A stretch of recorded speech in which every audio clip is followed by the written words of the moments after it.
Good morning बच्चों। देखो कल हमने जो चूना पत्थर पढ़ा था लाइमस्टोन LIMSTON लाइमस्टोन को ही चूना पत्थर कहा जाता है। और इस लाइमस्टोन के बारे में हमने पढ़ा था कि राजस्थान में ये 21% है, MP एंड AP में ये दोनों 11% है, जबकि छत्तीसगढ़ और कर्नाटक राज्य में ये 13% है।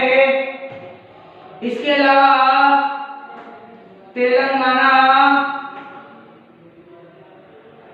और तमिलनाडु तथा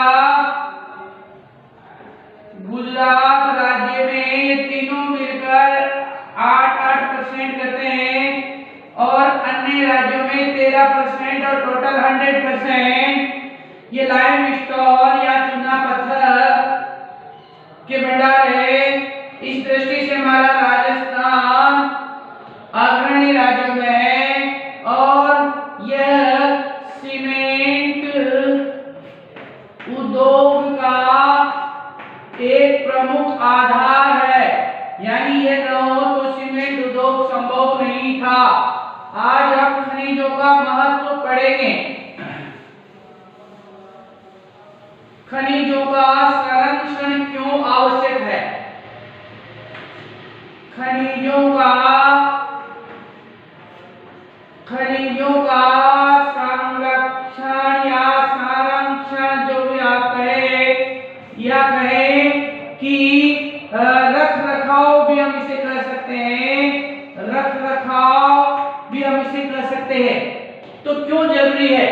देखो खनिज चाहे उद्योग हो, चाहे हमारी कृषि हो, चाहे यातायात या संचार, सभी में कहीं ना कहीं खनिजों की जरूरत पड़ती है। यहाँ तक कि हमने देखा था हमारे जीवन के लिए भी, क्योंकि 0.3% हम खनिज लवण के रूप में लेते हैं। अगर ये नहीं मिलता है तो 99.97% जो अन्य जो भोज्य पदार्थ हैं ये सब बेकार हो जाएंगे। अगर 0.93% अगर हमें नहीं मिले क्या खनिज, जिसे हम कहीं ना कहीं किसी न किसी रूप में लेते हैं भोजन के रूप में और हमारा जीवन का आधार है, क्योंकि खनिज नहीं तो हम नहीं, तो इनके संरक्षण की बहुत जरूरत है भाई। है संरक्षण कैसे करें, ये एक महत्वपूर्ण बात है। पहली बात तो यह है कि इनकी ऐसी तकनीकी हो, नवीन और उच्च स्तरीय टेक्नोलॉजी हमारे पास उपलब्ध होना चाहिए ताकि हम जो कम गुणवत्ता वाले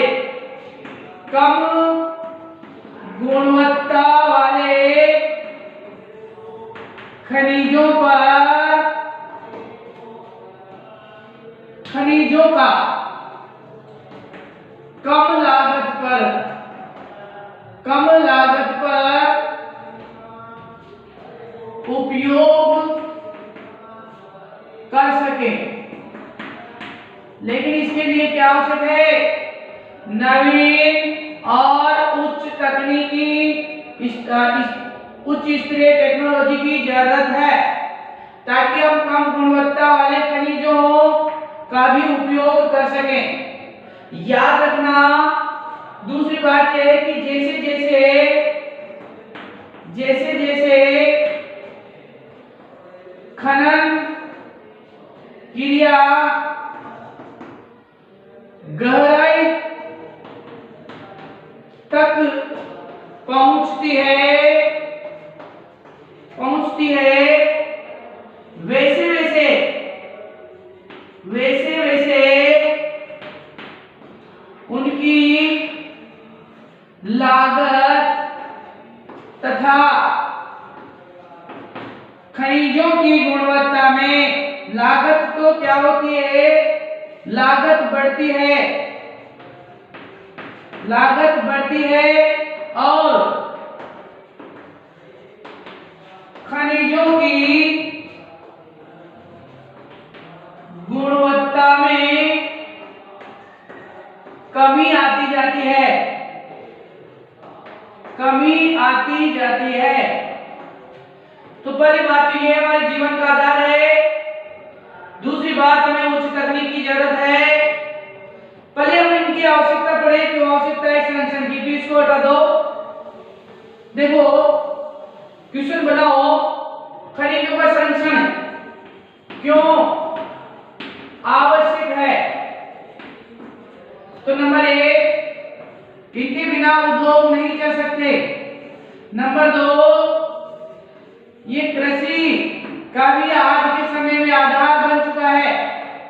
नंबर 3, यातायात, संचार व उच्च स्तरीय टेक्नोलॉजी के लिए भी जरूरत है ना। और दूसरी बात कि जैसे जैसे खनन क्रिया हम गहराई तक करते जाते हैं, लागत बढ़ती जाती है और उनकी गुणवत्ता भी कम होती जाती है। तीसरी बात, यहाँ लिख देता हूं, मिटा दूं भाई, आवश्यकता महसूस करेंगे संरक्षण की क्यों जरूरत है। अगर ज्यादा हो तो कोई बात नहीं है, लेकिन खनिज इतने भी हमारे पास नहीं है कि हम इनका अंधाधुंध तरीके से प्रयोग कर सके और आने वाली पीढ़ियों के लिए भी बचा कर नहीं रखे। तो तीसरी बात है खनिजों का सतत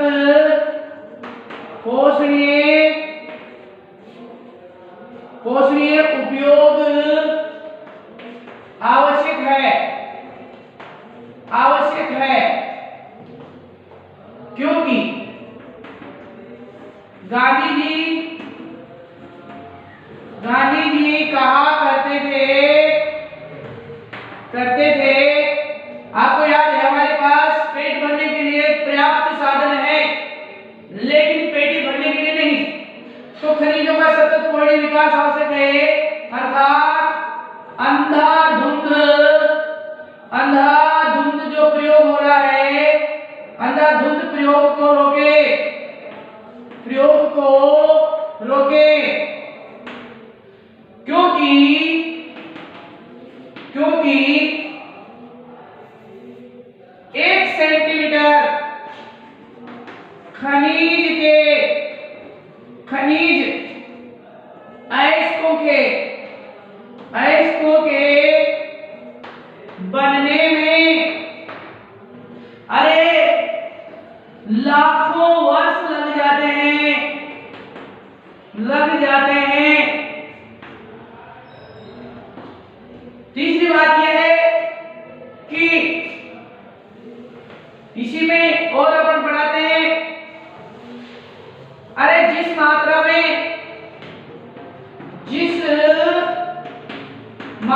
में हम इनका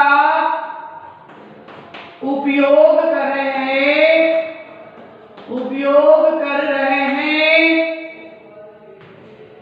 उतनी मात्रा में इनका निर्माण व सांद्रण नहीं हो पा रहा है। इस वजह से हम कह सकते हैं हम कह सकते हैं कि खनिज एक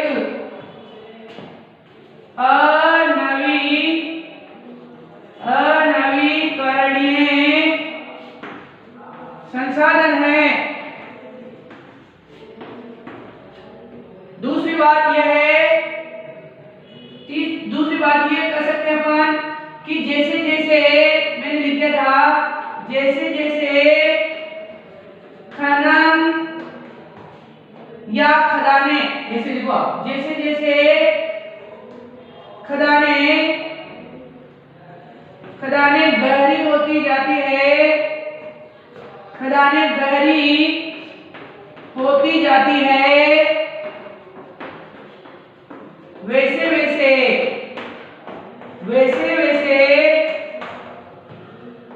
लागत बढ़ती जाती है। वैसे वैसे क्या होता है? लागत बढ़ती जाती है और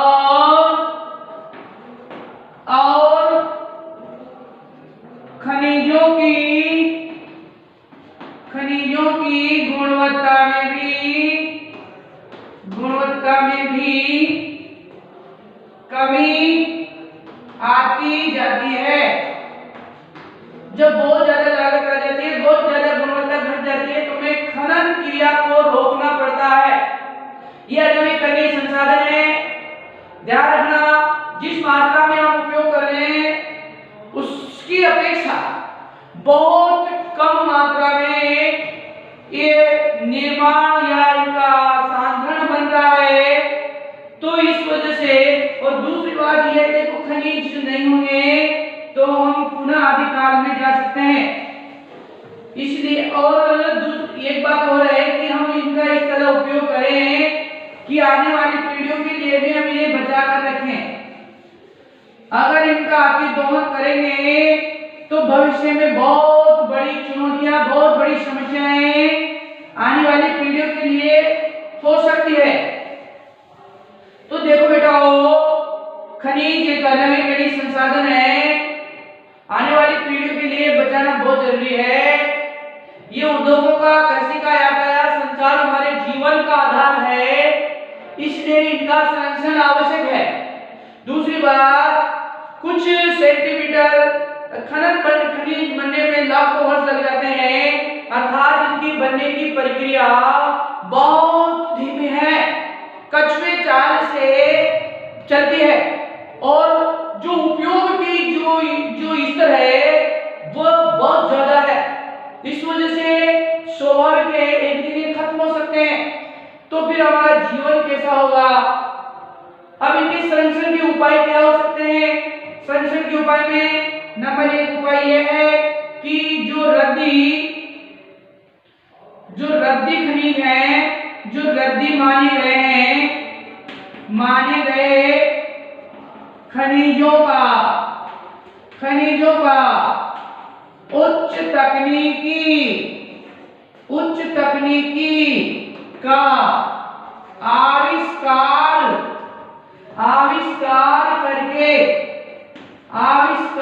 करके इनका उपयोग किया जाए। नंबर 2,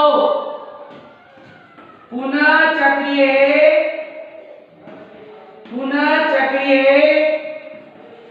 खनिजों के उपयोग को अधिक से अधिक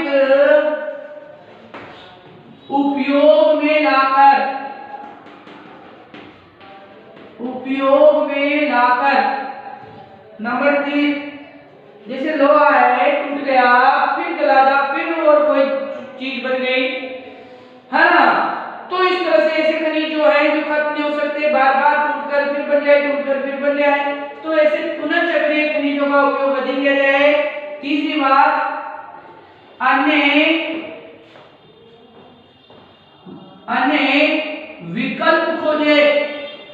विकल्प खोजे जाए। ताकि हम अनवीकरणीय संसाधनों को बचा सके। ठीक है, जैसे आज हमने सौर ऊर्जा, पवन ऊर्जा, भूताप ऊर्जा, बायोगैस, परमाणु ऊर्जा को खोज लिया है, तो ऊर्जा के अन्य संसाधनों को बचा सकते हैं। लेकिन इन सब का आधार क्या है मेरे लाडलों? तकनीकी है। और वह कौन सी तकनीकी है? उच्च स्तरीय तकनीकी। उच्च स्तरीय तकनीकी की खोज की जाए, खोज की जाए, ताकि हम खनिजों को बचा सकें। और देखो, रद्दी माने गए खनिजों का अत्यधिक उपयोग, उच्च स्तरीय तकनीकी का उपयोग करके उनका प्रयोग किया जाए। पुनर्चक्रित खनिजों का अधिक से अधिक उपयोग किया जाए, साथ ही अन्य नवीकरणीय संसाधनों की खोज की जाए। इसके अलावा हमें संसाधनों का उपयोग करते समय बहुत ही सावधानी से इनका उपयोग किया जाए। अच्छा, चौथी बात, सतत पोषणीय विकास। सतत पोषणीय विकास को अनिवार्य माना जाए। अनिवार्य और कठोरता के साथ पालन आवश्यक हो, ताकि कोई पेट न भरे। पेट सब भरे लेकिन पेट न भरे। नंबर 5, वैज्ञानिक एवं आधुनिक संसाधनों, वैज्ञानिक आधुनिक तरीकों पर अधिक ध्यान दे तथा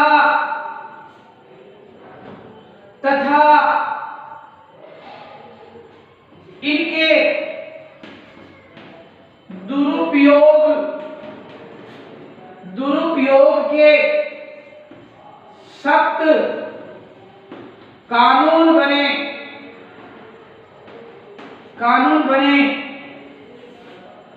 अनियोजित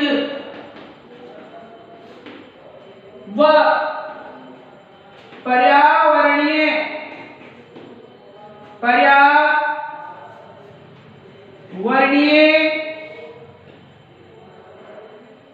अनियोजित तथा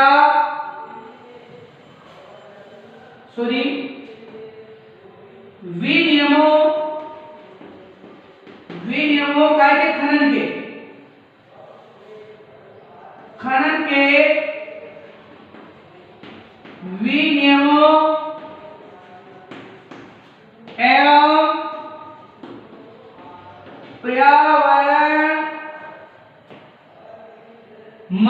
पर्यावरण सुरक्षा का कड़ाई के साथ पालन करवाया जाए। इसके अलावा 7वां मैं बना रहा हूं, ये अपने मन से आप बना सकते हो, ताकि हम खनिजों का सततपूर्ण विकास करें, अन्य नई तकनीकी खोजें, क्योंकि संसाधन बहुत कम है, खनिज बहुत कम है, अनवीकरणीय है। कुछ सेंटीमीटर खनिज बनने में लाखों वर्ष लगते हैं। अरे उपयोग की दर बहुत ज्यादा है, निर्माण की दर बहुत कम है, इसलिए इनका संरक्षण आवश्यक है। संरक्षण क्यों किया जाए, किस तरह संरक्षण की क्या आवश्यकता है, पहला क्वेश्चन। तो हमें उसकी उपयोगिता बतानी है। यातायात उद्योग, अरे ऊर्जा, संचार, कृषि उद्योगों के लिए आवश्यक है। यहाँ तक कि हमारा जीवन भी इनके बिना नहीं चल सकता। दूसरी बात ये अनवीकरणीय है, खत्म हो जाएंगे, क्योंकि कुछ सेंटीमीटर खनिज बनने में लाखों वर्ष लग जाते हैं, इसलिए इनका संरक्षण बहुत आवश्यक है। इसके अलावा यह है कि अनियोजित पूर्ण खनन किया जा रहा है, लाखों लोग कोयले की खानों में, हजारों लोग कोयले की खानों में, कई बार वो जो खनन की जो ऊपर की छत है, दरार है, वो गिर जाने से उनमें दब जाते हैं और श्वास संबंधी कई सारी बीमारियां हो जाती है। इसलिए खनिजों का जो रख रखाव है हमें बहुत आवश्यक है। ये हमारे जीवन का आधार है, हमारी आधुनिक सभ्यता का आधार है, हमारी यातायात संचार उच्च तकनीकी, ये इसके बिना संभव नहीं है। खनिज नवे खनिज संसाधन है, एक दिन खत्म हो जाएंगे, इनके उपयोग की दर बहुत ज्यादा है और निर्माण की दर बहुत कम है। आने वाले समय में जब ये अगर खत्म हो सकते हैं तो हमारे लिए बहुत बड़ी समस्या, हमारी आने वाली पीढ़ी को इसका भुगतान करना पड़ सकता है। अरे बार बार हमारे राष्ट्रपिता महात्मा गांधी भी इनकी आवश्यकता को बताते रहे, कि महत्व को बताते रहे कि देखो हमारी प्रकृति ने हमें बहुत कुछ दिया है, ईश्वर का हमारे ऊपर वरदान है। एक तरह से हमने दृष्टि से, खनिजों की दृष्टि से हमने देखा था कि हम सौभाग्यशाली हैं। धातु खनिजों के मामले में लोहा इसका 70% लोहे का तो निर्यात करते हैं। तो इसका मतलब है कि खनिज हमारे जीवन का आधार है, हमारी आधुनिक सभ्यता का आधार है, ये अनवीकरणीय है, इनका इस तरह से दुरुपयोग नहीं होना चाहिए। ये अगर नहीं है तो हमारी सभ्यता एक तरह से अवरुद्ध हो जाएगी, रुक जाएगी, हमारी उन्नति एक तरह से मृतशैया पर पड़ सकती है। आने वाली पीढ़ियों के इसका बहुत बड़ा भुगतान करना पड़ सकता है। हो सकता है जीवन के सामने कई सारी ढेर समस्या आ सकती है। इसके लिए हमें इसका संरक्षण आवश्यक है। संरक्षण कैसे किया जाए, इसके लिए हमने बताया कि नियम कठोर बनाया जाए, उच्च तकनीकी का उपयोग किया जाए। और नेक्स्ट 5 बता देना, मैंने छठा है खनिजों के महत्व का प्रचार प्रसार किया जाए। खनिजों के महत्व का प्रचार प्रसार किया जाए, क्योंकि कई लोग इनका महत्व नहीं समझते, है ना। और खनिजों की वर्तमान जो प्रयोग की दर है वह निर्माण की तुलना में बहुत कम है। ये बातें भी हमें लोगों को प्रचार प्रसार करके विभिन्न विज्ञापनों के माध्यम से बताया जाए, और बाकी मैंने बताया दिया है यदि खनिजों का भी प्रयोग किया जाए, ऐसी तकनीकें हमें अपनानी चाहिए। इसके अलावा उच्च तकनीकी का प्रयोग करके हम गैर नवीकरणीय संसाधनों को, यानी नवीकरणीय संसाधनों को खोज कर सकते हैं, और ये हमारे जीवन का आधार है। खनिजों का महत्व, संरक्षण और संरक्षण की आवश्यकता तथा संरक्षण के उपाय, ये सारी बातें अपने देखी है। खनिज हमारे जीवन का आधार है, खनिज है तो हम हैं, अन्यथा हम भी नहीं रह सकते, क्योंकि खनिजों के बिना हमारा यातायात संचार उद्योग सब ठप हो सकते हैं आज के समय में। और ये खनिज देखो आने वाले हैं, ये बार बार नहीं करते। कुछ सेंटीमीटर खनिजों के अयस्कों के निर्माण में लाखों वर्ष लग जाते हैं हमारी भूख पर पट्टी, और जैसे जैसे गहराई में खदानें खोदी जाती है तो उनकी गुणवत्ता तो घटती है, साथ ही लागत भी बढ़ती जाती है। इस वजह से खनिजों का संरक्षण हमारे लिए अति आवश्यक है। ये था बेटाओ खनिजों का टॉपिक, और हमने जो भारत के खनिजों का जो वर्गीकरण किया था, खनिजों के वर्गीकरण, ये खनिजों का वर्गीकरण में एक बार फिर दर्शा रहा हूं यार। खनिजों का वर्गीकरण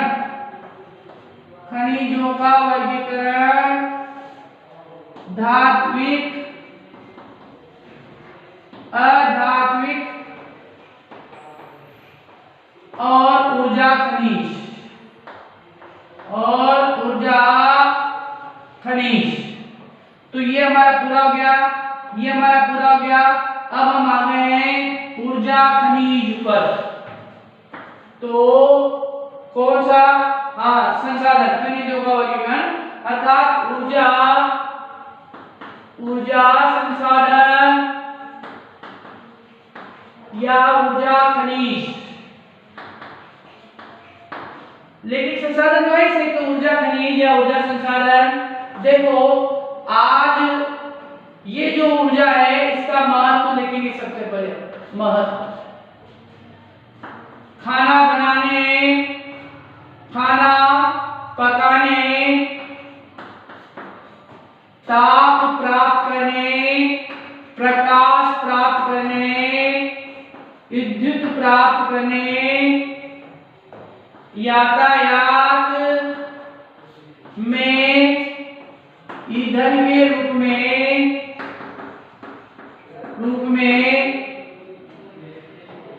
के अलावा देखो खाना बनाने, पकाने, ताप, प्रकाश, विद्युत, यातायात में ईंधन के रूप में, कई रूप में खनिज हमारे खाना पकाने, बनाने सब में काम आता है।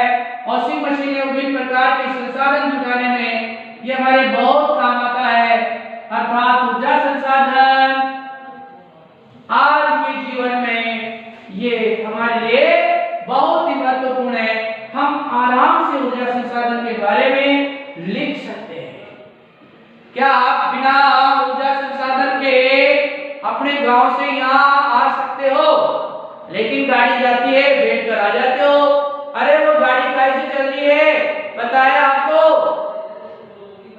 वह ईंधन से चल रही है, डीजल पेट्रोल से चल रही है। और वह क्या है? ऊर्जा की संसाधन है जिन्हें हमें खनिज तेलों से प्राप्त करते हैं।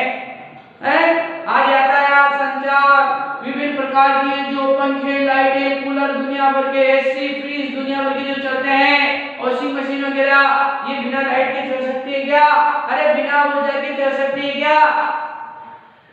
ऊर्जा के बिना तो हम भी नहीं चल सकते। हमें ऊर्जा कैसे मिलती है? भोजन से मिलती है। तो देखो ऊर्जा संसाधन एक महत्वपूर्ण संसाधन है और इनके बिना भी हमारा जीवन संभव नहीं है। अरे बिना खाए पिए हम नहीं रह सकते क्योंकि हमें इनसे ऊर्जा प्राप्त होती है और हम चल फिर सकते हैं, बोल पाते हैं, विभिन्न प्रकार की गतिविधियां कर पाते हैं। ऐसे ही विभिन्न ऊर्जा संसाधनों के द्वारा यातायात के साधन, लाइटें, ट्रैक्टर, दुनिया भर के कृषि यंत्र, दुनिया भर की मशीनें, अरे दुनिया भर के उद्योगों में चलने वाली जो मशीनें हैं वह भी तो ऊर्जा से चलती है। हमारे कृषि जो उपकरण हैं वह भी तो ऊर्जा से चलते हैं। तो उद्योगों में, यातायात में, संचार में, कृषि में, विभिन्न प्रकार के हमारे घरेलू कार्यों में, भोजन पकाने में, अरे अपन जो भी कड़ाके की सर्दी में जो तापते हैं, अरे जो आग सेकते हैं, तो उसके लिए भी तो ऊर्जा जरूरी है। और वो ऊर्जा कैसे मिली है? लकड़ी से मिली है। तो ऊर्जा संसाधन का हमने सबसे पहले क्या देखा बेटो है? महत्व देखा है। तो महत्व आप खुद लिख सकते हो, बिल्कुल इजी है मामला, है ना। अब हम ऊर्जा संसाधन का क्या करते हैं? वर्गीकरण करते हैं। वर्गीकरण क्या करते हैं? वर्गीकरण। ऊर्जा संसाधन का वर्गीकरण।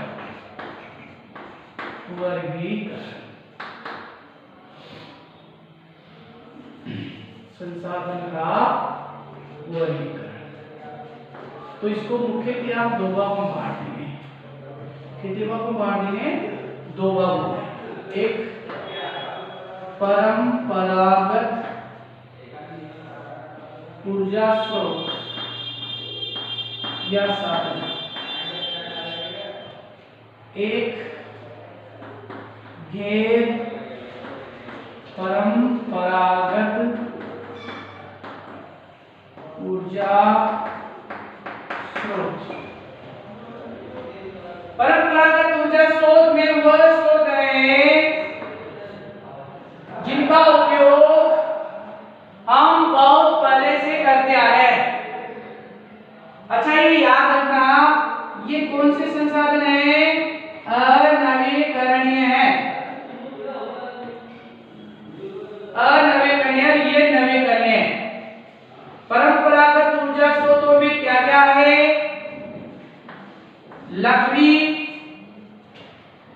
लकड़ी जलाकर, है ना। दूसरी ऊपले, ऊपले यानी कंडे, हर छाने, गांव में छाने बोलते हैं इनको, कंडे। ये परंपरागत ऊर्जा स्रोत का सबसे पुराना और सबसे प्राचीन ऊर्जा का स्रोत है और आज भी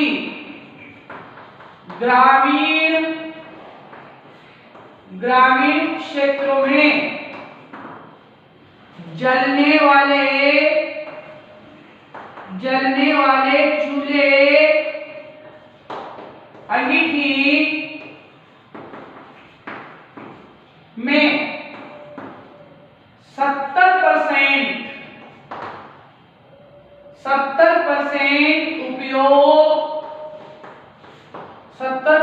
उपयोग लकड़ी के ऊपलों, लकड़ी जलाकर और उपले तथा कंडों से हो रहा है। तो नंबर 1 और नंबर 2 इनका प्रयोग आज भी 70% हो रहा है। एक एक को बता रहा हूं मैं, क्लियर करते जाऊंगा।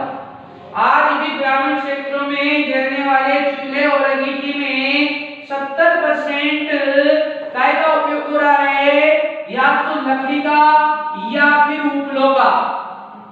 लेकिन अब सरकार ने वनों तथा पर्यावरणीय संरक्षण के लिए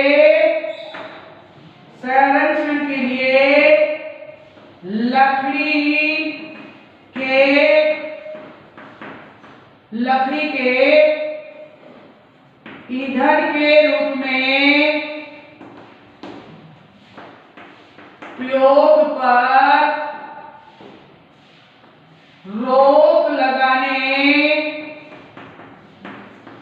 का प्रयास कर रही है। उज्ज्वला योजना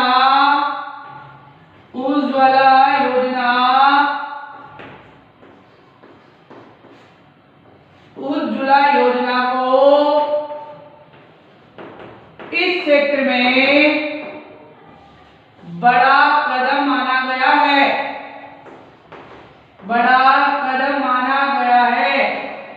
क्या माना जा रहा है?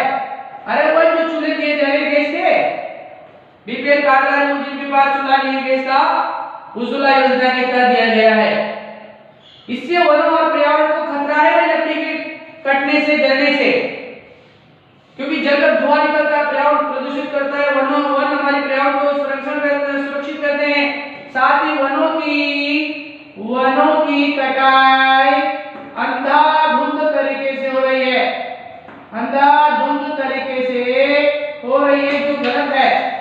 इस पर रोक लगे, क्योंकि ये वर्षा करने में तथा पर्यावरण को बचाने में आवश्यक है और इससे कई सारी हमारी जैव विविधता जो है वह बनी रहती है। तो वन हमारे लिए, इससे हमें प्राणवायु मिलती है, दुनिया का महत्व है। और अगर इस तरह से वनों को नष्ट करते जाएंगे, 70% से ज्यादा इनका ईंधन के रूप में प्रयोग करते जाएंगे, तो ढेर सारी समस्याएं पैदा हो सकती है। इसलिए अब सरकार ने इनकी कटाई पर कठोर प्रतिबंध लगा दिया है और जलाने में लकड़ी के प्रयोग मत करो, आप उज्ज्वला गैस दिया जा रहा है। इसके अलावा और भी कहीं, जैसे अभी लाइट से चलने वाले यातायात के साधन खोज में गाड़ियां वगैरह है, लाइट से चलने लग गई है, लाइट के चूल्हे भी आ गए हैं। तो देखिए, इस लकड़ी को ईंधन के रूप में प्रयोग करने पर सरकार गंभीर है और आज भी 70% जो इन गांवों में चूल्हे और ईंटे में इसका प्रयोग हो रहा है, जो गलत है। और ये ऐसा आज से नहीं हो रहा है, लाखों वर्षों से, जब से इस पृथ्वी पर मानव ने का अधिवास हुआ है, तब से इनका ईंधन के रूप में उपयोग किया जा रहा है। आज भी उज्ज्वला 120 बनी हुई है, क्योंकि महंगी हो गई है, ये कट हो सकते हैं। और आज भी लकड़ी का उपयोग 70% घरों में हो रहा है, विशेष रूप से कहां पर? ग्रामीण क्षेत्रों में। दूसरी बात, ये जो उपले हैं, उपले जो है, कंडे जो है, अरे इनको जलाने की बजाय, इनको जलाने की बजाय अगर इन्हीं गोबर की खाद को खाद के रूप में प्रयोग किया जाए, या ये जो गोबर है कंडे बनाने के बजाय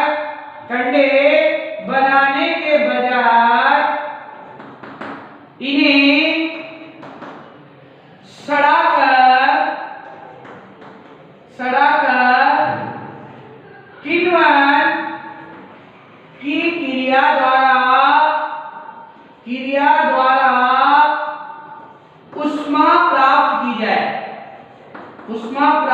की जाए और बचे हुए मलबे को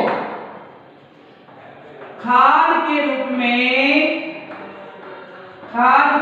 में प्रयोग किया जाए। तो देखो कितना अच्छा प्रयोग हुआ है। अरे जला नहीं, कंडे नहीं बने, तो कंडे नहीं बने तो जलकर राख नहीं हुआ और उस धुएं से पर्यावरण प्रदूषित नहीं हुआ है। अब कंडे बनाने के बजाय क्या किया इस गोबर का है? कंडे बनाने के बजाय इनको सड़ाकर किण्वन क्रिया के द्वारा ऊष्मा भी प्राप्त हो सकती है। साथ में जो बचा मलबा है वो गोबर खाद के रूप में, जैविक खाद के रूप में, किसके रूप में? जैविक खाद के रूप में प्रयोग हो सकता है। कृषि पैदावार बढ़ाकर शुद्ध खाद्यान्न प्राप्त किया जा सकता है? तो इसी टेक्नोलॉजी, ऐसी तकनीकी का उपयोग करना आवश्यक है। तो ऊर्जा का ये बड़ा संसाधन का घटाव परंपरागत में क्या? लकड़ी और उपले, जिनका आज भी ग्रामीण क्षेत्रों में कितना प्रयोग हो रहा है? अरे 70% घरों के चूल्हे और अंगीठियां तापने के रूप में या किसी भी रूप में आज भी इसका प्रयोग हो रहा है। तो नंबर 1 लकड़ी व उपले यानी कंडे, है ना, या कदे छाने है ना, गांव की भाषा में मैं सब लिख दूं, आपको याद रखना है, बाकी ये नहीं लिखने आपको, उपले लिखना है जो बुक में है ना, ये नहीं लिखना है छाने वाले लिख दे दो रेवड़े में जाके छापते हैं, ऐसे तो तापते हैं, ऐसे छूटते हैं, फिर उनको ऐसे लगाते हैं, ऐसे मत लिख देना, है ना, जो अपनी बुक की भाषा है ना वैसे लिखना है। फिर रेवड़े पे जाके तुम छाने तापने लग जाओ कि सब छाने तापे जाते हैं, फिर जो भोजन बनता है, हम दूध तपता है, चाय बनती है, फिर हम सुबह सुबह उठकर उसे पीते हैं। दुनिया भर की फोकट की बातें ना लेकर अपनी बुक के अकॉर्डिंग चलना है। दूसरी बात, दूसरा साधन है कोयला, तीसरा साधन है प्राकृतिक गैस,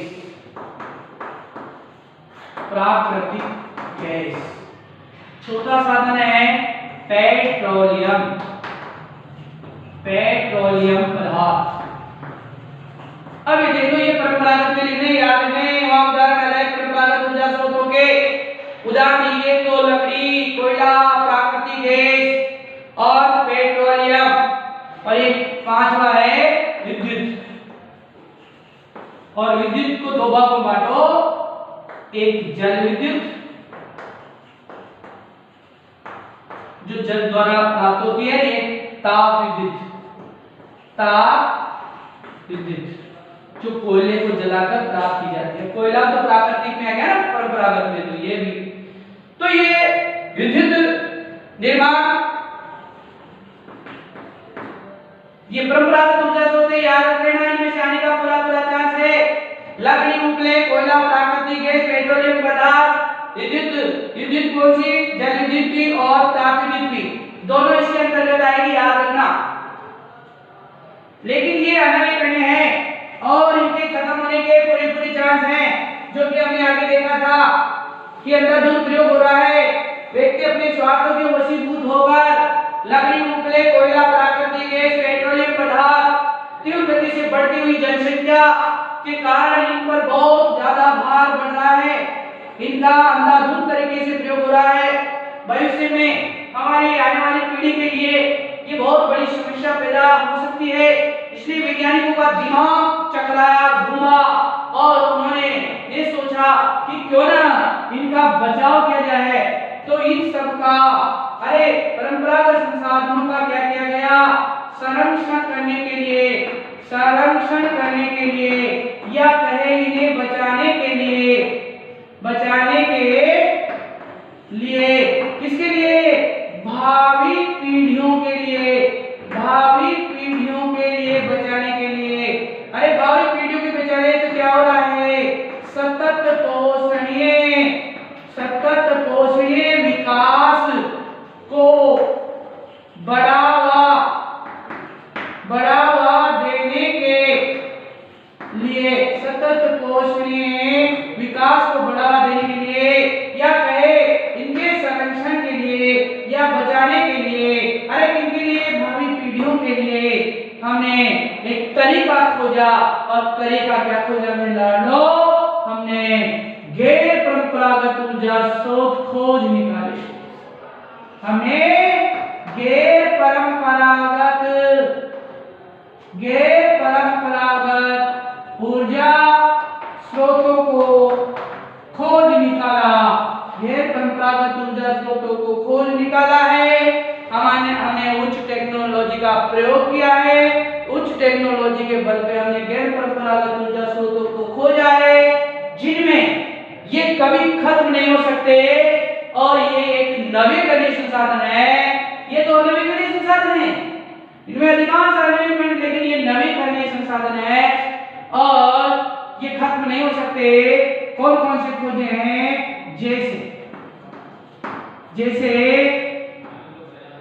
जैसे सौर ऊर्जा। खत्म होगा क्या सूर्य? नहीं होगा। आज सौर ऊर्जा का उपयोग बढ़ गया है। नंबर 2, पवन ऊर्जा, जिनका प्रयोग पहले नहीं होता था, आज होने लगा है। यानी परंपरागत रूप से जिनका प्रयोग न होकर आज हमने आधुनिक टेक्नोलॉजी व उच्च तकनीकी के द्वारा हमने इनको भी ऊर्जा स्रोत के रूप में परिवर्तित कर दिया है, जो अब तक ऊर्जा स्रोत के रूप में काम नहीं आते थे। पवन ऊर्जा से पवन चक्कियां चल रही है। नंबर 3, भूताप ऊर्जा। भूमि में ताप है ना, याद है आपको, क्योंकि हमारी पृथ्वी पहले पूरे सूर्य का एक भाग थी। भूताप ऊर्जा, पवन ऊर्जा, सौर ऊर्जा,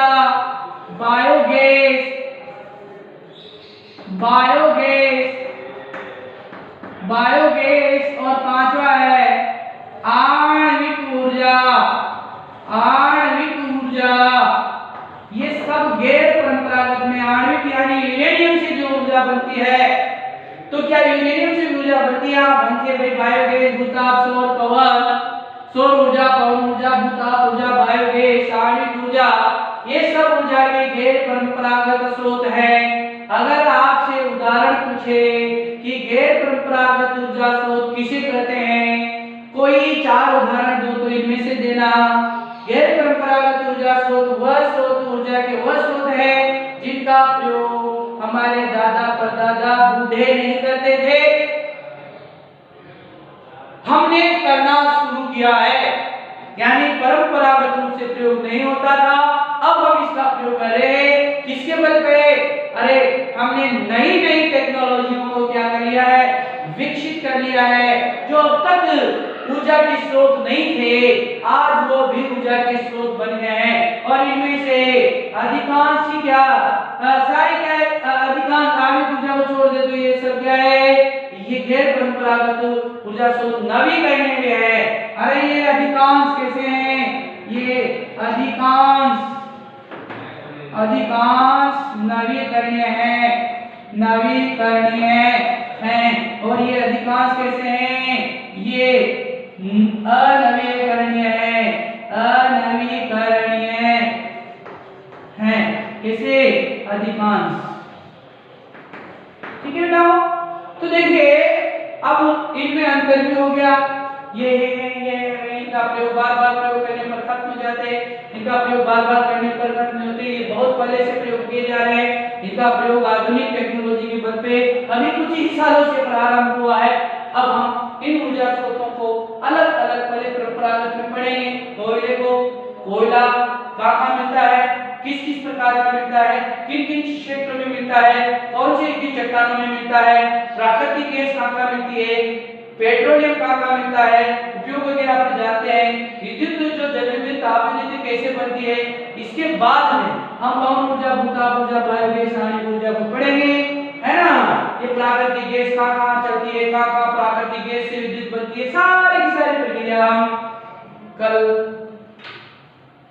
परंपरागत स्रोत के किसी एक स्रोत को लेकर उसके बारे में पूरा डिटेल करेंगे। इनकी तो कोई डिटेल मैंने बताई है ना, गति और रूपरेखा डिटेल मैंने आपको बताई दिया है। आज भी ग्रामीण इलाकों में या ग्रामीण अंचलों में 70% लोग अरे भोजन पकाने में हो, चाहे प्रकाश के रूप में हो, चाहे अन्य और कार्यों के लिए अधिकांशतः इन्हीं का प्रयोग हो रहा है। और इनका प्रयोग लेकिन ये अच्छी बात नहीं है, क्योंकि लकड़ी का प्रयोग अत्यधिक प्रयोग से वनों की हानि होगी, पर्यावरण प्रदूषित होगा, है। और ये जो उपले हैं जो कंडे गोबर का, तो इससे भी पर्यावरण प्रदूषित होता है। साथ में हमारा जो बहुत महत्वपूर्ण जो जैविक खाद है वो बिल्कुल बेकार जा रहा है, जलकर राख हो रहा है। तो इनके उपयोग पर रोक लगाने पर सरकार तरह तरह के क्या कर रही है, कदम उठा रही है। और इन सौर ये जो परंपरागत जो ऊर्जा स्रोत है इनकी लिए सरकार आगे दबाव बढ़ा रही है, आगे बढ़ेगा भविष्य में। आगे जैसे जैसे खनिज संसाधन खत्म होते जाएंगे ऐसे ऐसे इनके प्रयोग पर दबाव बढ़ता जाएगा और आने वाली पीढ़ियों के लिए इनका प्रयोग ज्यादा हो सकता है। तो हमारे लिए आवश्यक है कि हम इन संसाधनों को बचाएं, इनका संरक्षण करें, लोगों को जागरूक करें, है ना। आपकी पाठ्य पुस्तक में जोड़ने के पीछे भी यही उद्देश्य है कि आने वाली पीढ़ियां जो है, ये बच्चे जो है, ये खनिजों के संरक्षण पर तभी इनका संरक्षण कर पाएंगे जब इनका महत्व समझेंगे और इनकी आवश्यकता समझेंगे और इनकी प्रकृति की यानी भौगोलिक परिस्थितियों में हमारे जो प्राकृतिक संसाधन है उनमें क्या स्थिति है, ये सारी बातें हम देखेंगे। भारत में कहाँ कोयला मिलता है, किन किन खदानों से मिलता है, कितने प्रकार का कोयला होता है। तो कोयला आपको पता है 4 प्रकार का होता है, एंथ्रेसाइट है, बिटुमिनस है, लिग्नाइट है और पीट है। सर्वाधिक उत्तम प्रकार का जो कोयला है वह एंथ्रेसाइट है, दूसरे प्रकार का लिग्नाइट, बिटुमिनस सॉरी, तीसरा लिग्नाइट है और चौथा पीट है। ये जो कोयले के जो प्रकार बनाए गए हैं इनमें कार्बन की मात्रा के आधार पर बनाए गए हैं। अब ऊपर का जो एंथ्रेसाइट कोयला है उसमें कार्बन की मात्रा ज्यादा होती है, वो ऊष्मा ज्यादा देता है, वो राख कम देता है। जबकि बिटुमिनस जो है वो उसकी अपेक्षा ऊर्जा कार्बन की मात्रा घट जाती है, ऊष्मा भी घट जाती है और राख बढ़ जाती है, सारी बातें। इसके बाद लिग्नाइट है, ये ज्यादा राख देगा, कम ऊष्मा देगा, कार्बन की मात्रा भी घट जाएगी। और चौथा प्रकार का जो सर्वाधिक निम्न क्वालिटी का जो कोयला है वो पीट है, ये भूरे रंग का भी हो सकता है, ये जलने में बहुत सारे राख देगा और ऊष्मा नामात्र की देगा और कार्बन की मात्रा तो यूं मान लो 40% से भी नीचे आ जाएगी। अब हमारे भारत में कौन सा कोयला ज्यादा मिलता है, किस श्रेणी का कोयला ज्यादा मिलता है, जैसे हमने लोहा इसके बारे में पढ़ा वैसे इसके बारे में पढ़ेंगे। कौन कौन से क्षेत्रों में, कौन कौन से राज्यों में, मैप के साथ हम सारी तैयारी करेंगे। पहले इनको याद कर लेते हैं, फिर अपन मैप भी अलग से बना लेंगे। हालांकि थोड़ा थोड़ा मैप में इनमें भी बता रहा हूँ, बाकी मैप को जब हम अलग से तैयार करेंगे तो यही चीजें हमारे फिर से पुनरावृत्ति हो जाएगी, नंबर नहीं कटने देने हैं। ठीक है, कोई चीज समझ में नहीं आए आप निडर होकर बेझिझक तरीके से पूछ सकते हो। और खुशी की बात है आज 29/1/2022 का जो न्यूज़पेपर आया है उसमें आपकी 1 फरवरी से ऑफलाइन क्लास की गवर्नमेंट ने इजाजत दे दी है। खुशियां मनाओ, आप और हम अब आमने सामने होंगे, फिर आपकी जो भी समस्या है आप बता सकते हैं। थैंक यू बच्चों।